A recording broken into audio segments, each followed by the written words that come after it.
So we've talked about robots that speak and robots that spawn. It's all cutting-edge technology, but nature always seems to be one step ahead. You solve one problem, and nature sends you another. Like Omicron, the new and deadly variant of the Wuhan virus. It has now spread to 17 countries. Earlier today, Japan reported its first case. It was a traveler from Namibia. Now, this is basically a repeat of early 2020. The same panic, the same paranoia, the same travel bans. The question is, are we overreacting? After all, we are better prepared this time around. We have vaccines. A lot of us do. We have anti-COVID pills.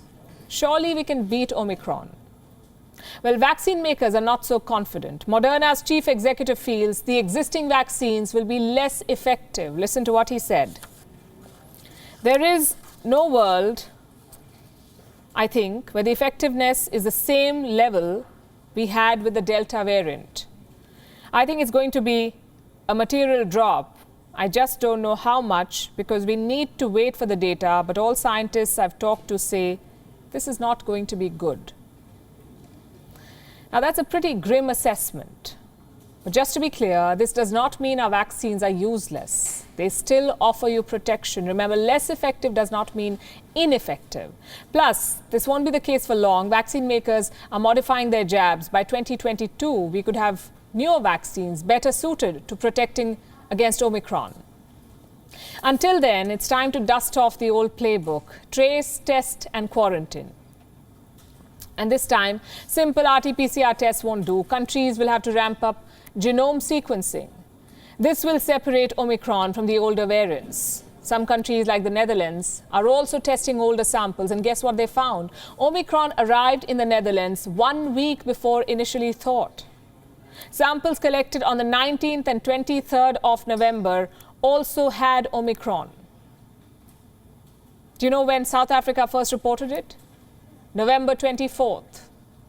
It's a lesson for all governments. Step up genome sequencing, test old samples, and most importantly, do not panic. But who will tell the politicians?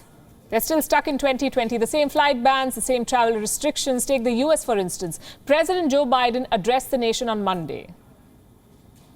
He tried to calm the nerves, but his policies suggest the very opposite. America has banned travel from 8 South African countries. And just to be clear, Omicron has spread beyond Africa.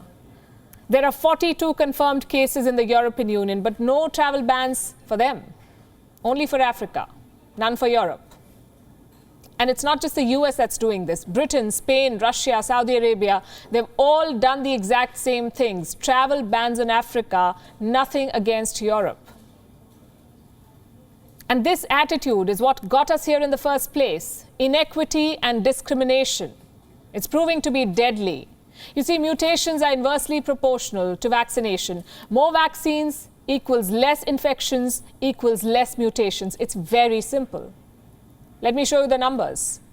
The global vaccination rate is 42%, which means 42% of world population is double vaccinated. What about Africa? Just 7%. Only 7% of Africa's population is fully vaccinated. So this variant was a disaster waiting to happen. The developed world hoarded vaccines. They approved boosters instead of donating jabs. And now they're punishing Africa for detecting a new variant. What about India? How is India responding to Omicron? So far, no cases have been reported in India, plus the borders are still open. India has not banned travelers from southern Africa. Instead, India is sending medical aid.